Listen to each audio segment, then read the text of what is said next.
Hi guys, Tap here. Hope you're all keeping well. Another quick video for the channel. If you've subscribed already, thank you very much. If you haven't, please do subscribe. Hit that notifications button as well so you get alerted when a new video drops. Hope to keep plenty of useful Taycan content coming your way. Mixing it up with a few other cars in between, but whilst we've got this car to hand, get as much content out and hopefully some very helpful information for you guys out there if you're in the market for a Taycan or you've got one coming along, because they're very, very good cars, believe me. So in this video, the topic for discussion is the Taycan or the Porsche EV plug and charge functionality. This is a functionality which you can enable on the PCM system, so that when you drive along to a supported charger and plug it in, it should start charging straight away using your account credentials. No need to authenticate with an RFID card or your credit card, because the PCM will talk to the system and ensure that your account is used for the charging of not just the electricity, but from a financial perspective as well. So in order to do that, I've got my phone with me here and the Porsche app. So let me just start recording here. If I go to screen recording and then start recording here, what I'm going to do is open up the Porsche app. So on the Porsche app here, I'll cut to the screen as well so you can see exactly what's going on. There is a little lightning bolt here. If I click on that lightning bolt, I can then select find charging stations. Once I've done that, I can zoom in on where my car is exactly, which is right here at the moment. And then I can browse for supported chargers. Now, don't forget, when you're looking at this map here, if I click the charge icon, this won't be the same as what you see on ZapMap when you've got every possible charger, EV charger, showing in the UK. This is restricted to what is supported on the Porsche charging network. So theoretically, these chargers here should be able to talk to the PCM and also that Porsche plug and charge capability. So the one I want to use for argument's sake is this one over here, which is just outside Sunningdale, Virginia Waterway. Yeah, Virginia Water. It's an Osprey charging network here. There's 8 stations, so hopefully we should have one free. Doesn't tell us how many are being used there, that question mark not showing us how many are occupied. So fingers crossed it's working. It's a relatively fast charger, 175 kilowatts.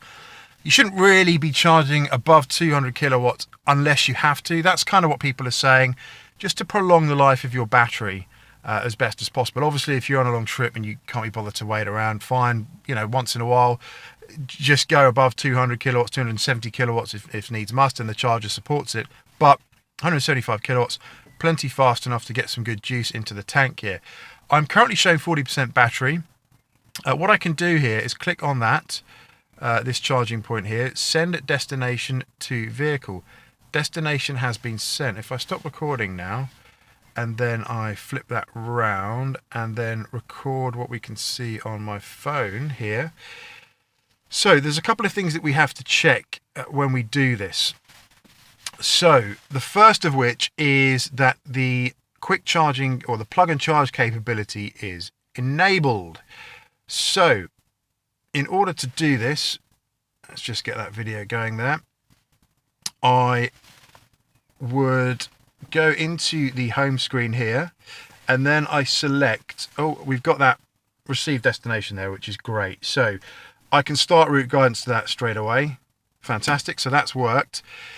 Then next up, we have to ensure that we've got that quick charge capability enabled. So we're going to charge here, and then the charging system not connected. Sorry, 3 dots are over here. They're not down here. 3 dots are over here in the UK. So click on that, and then we can see here activate plug and charge. I've already got this enabled. Now, for the purposes of this video, it's the first time I've used this. I've never tried it before. I very rarely charge DC, if I'm honest. A lot of my charging is AC at home or at work. So we have that activate plug and charge enabled. So automatic authentication and payment at contract partners. So hopefully this charger should be supported. So that's enabled. We are pretty much good to go. So we started the route guidance. We're going to head that direction and see what we find and see how it works on the other side. But whilst we get there, I want to talk about a few more things. Okay, so we're on our way to the charger. It's not far, about 9 miles. It tells us how much battery we should have when we arrive there, 37%, down from the 40% we're at now. So this is the thing.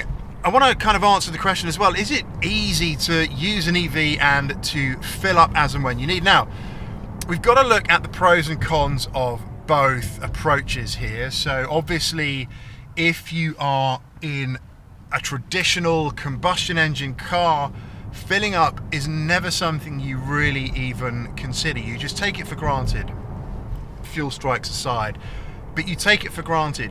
Your car gets low, you put into a forecourt, you fill up, you're on your way. It is a very simple process. Unfortunately, if you're not able to charge your EV at home, you have to put yourself at the very mercy of the UK EV charging infrastructure. And you do hear some horror stories about high capacity in terms of demand for usage, big queues, and also simply they're not working. They don't always work. They tend to be not so reliable. The government is pushing a very rapid rollout of chargers so that we're going to get a lot more installed as time goes by, but still nowhere where it needs to be. So I don't know what we're going to find when we get to this destination charger. Now, what should happen theoretically is the PCM should know I'm getting or driving towards a charging station and start to preheat the battery when I get there. But looking at the battery temperature now, it's showing 12 Celsius. So ideally it needs to be around about 30 Celsius-ish, as far as I'm aware, between 25 and 30 for the best rate at a fast charging or rapid charging EV station. So that is something we'll keep an eye on as we get there.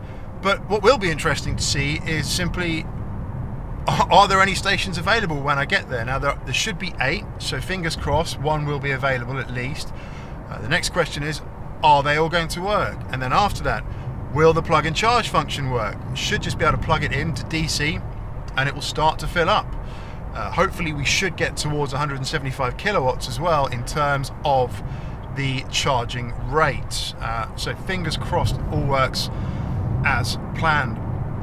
So that's just it really. I mean, the differences between driving an EV and owning an ICE car are quite significant at the moment, and who knows, one day we might get to an age where driving an EV is very much as simple as driving a combustion car. There's definitely some advantages about an EV. For example, you can charge at home if you have a home charger. You can plug your car in at night, wake up in the morning and it's fully charged. The tank is full, that electron tank is full, and you're ready to go, which is very cool if you ask me. So there's definite pros and cons of both ways here. But we're on our way to the charger now. As I say, we'll get back onto the video when I arrive there and see what's going on. Okay, just arrived here and it's looking pretty good. So it said there were 8 chargers. There's actually only 4 stations. They're obviously double counting the connectors there because we've got the Chademo. It always sounds like a music band, that Chademo and Pliers maybe, but and of course CCS, which is what we need for the purposes of this charging here. But only 2 people here currently charging. Someone's stuck down the end there, they're not charging. So we should theoretically just be able to plug this in and see how we go. So what I need to do first is check the cable will reach to the charge port on the car. Oops, camera's having a bit of a wobble there. the charge port on the car, which is here, DC of course on the left hand side. So I think what we'll do is first of all open the door like so, pull down the flap because we're DC charging here, and see if this reaches. I don't know if it actually will. It's looking like it might be a little bit short. Let me kind of pull that round there and get that in there. Yeah, it just about. a bit of a struggle. We just about got in there. Okay, so that should, in theory, start charging.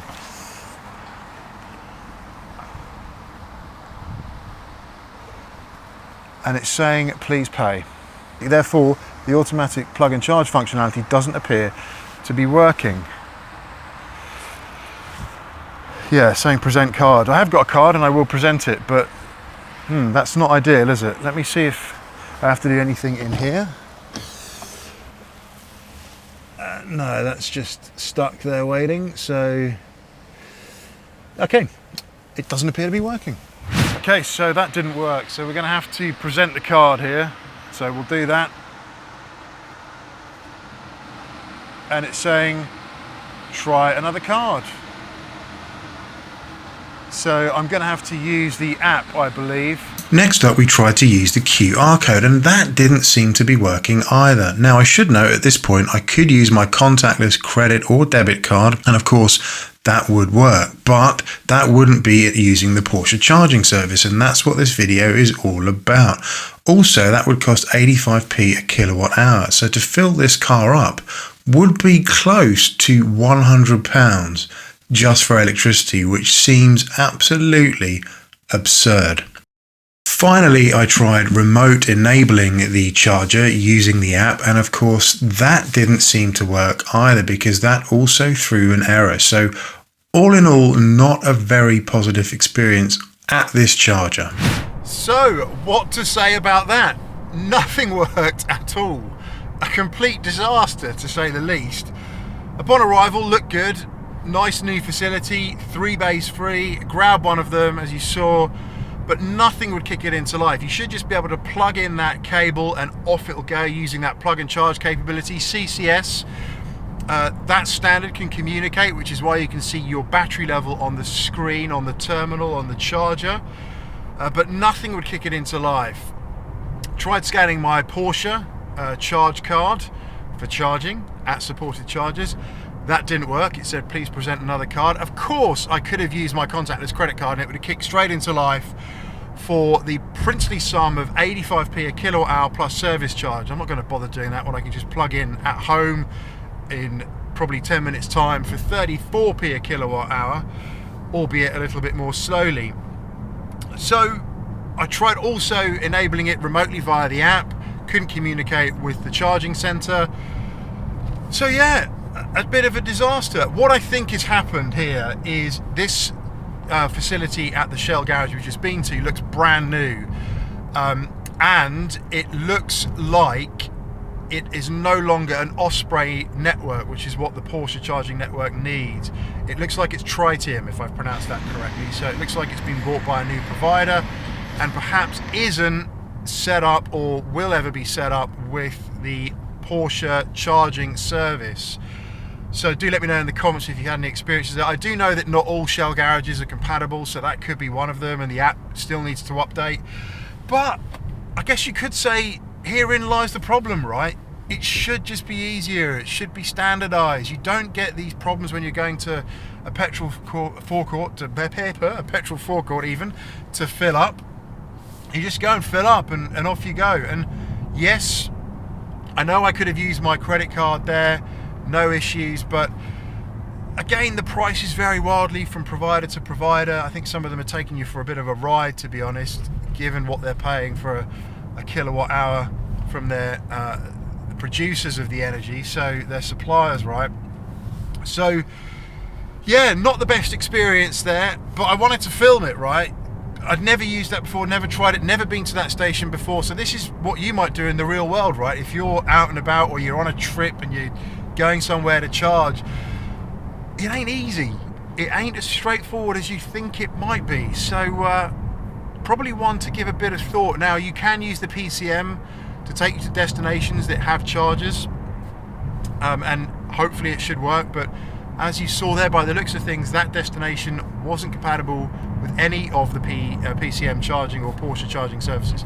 So hope that helped or didn't help, or helped at least share the real world experience of trying to charge an EV when you're going for a trip, albeit a strange trip where I was driving purposefully to that destination to charge. But yeah, therein lies the problem. So anyway, thank you very much for watching. Do take care, stay safe, stay well. See you on the next one. Bye for now.